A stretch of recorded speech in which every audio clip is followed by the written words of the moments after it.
Well, hello everybody. About 6 months ago, I made a video showcasing my personal O-scale model train collection, and over the last few months, I've been making plenty of poor financial choices that have led me to picking up a lot more items for that personal collection of mine. So in today's video, we're going to do a bit of an updated train collection video, sort of a part 2 to that video from a few months ago. I hope you guys enjoy. We'll start off with my most recent purchase, this really sharp Atlas commuter set, painted in, of course, Nashville's very own Music City Star paint scheme. This doesn't really fit the era that I mainly gravitate towards in terms of collecting, but a good friend of mine was selling it at a train show not too long ago, and I just could not pass up this set.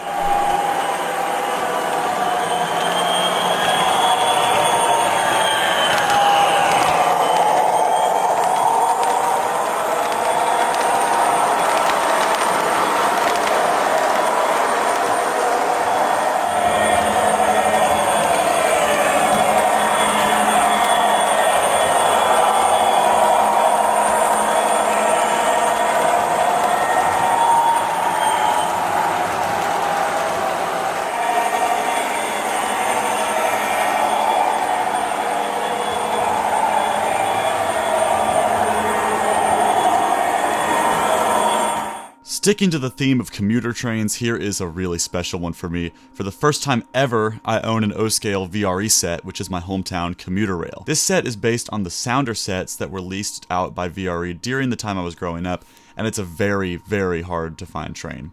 However, I'm lucky to have some great friends in the model train show circuit, and one of them let me know that they had this set, and I was not going to pass it up.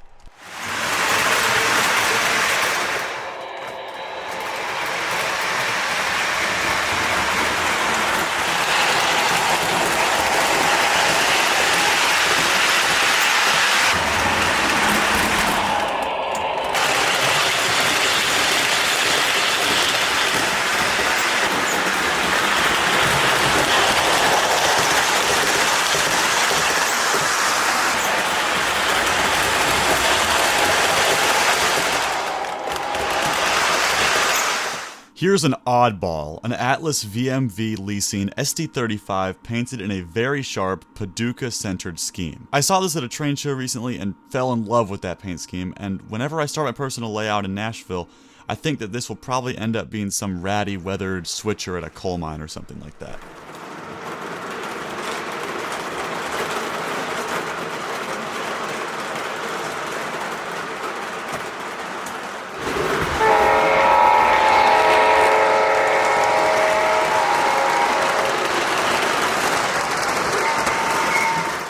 It's a tough call to make, but here is what might be my favorite engine I've picked up over the last 6 months.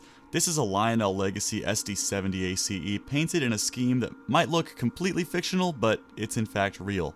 Around 2017 or so, PRLX was leasing out a bunch of former CSX SD70s to Norfolk Southern, and one of them ended up being vandalized by an unknown party into this C&O livery.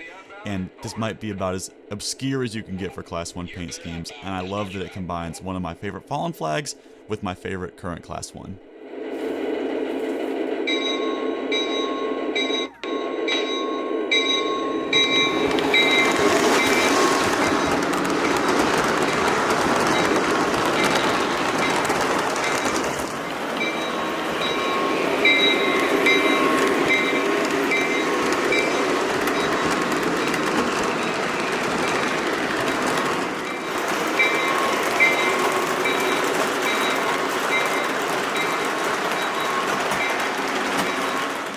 When I bought the C&O ACE, the dealer also had this Canadian Pacific SD90 Mac. Now, the thing I realized after picking this up was that the CP Veterans units in real life are SD70 ACUs, but despite that and the fact that this engine has nothing to do with the region I model, I just really liked how it looked, and there's something really satisfying about having these two huge 6-axle diesels lashed up together. I might end up parting ways with this one at some point, so if you see it on my shelves, don't be surprised. The jury is still out on that, but for right now, I love how it looks behind my other large 6-axle diesels.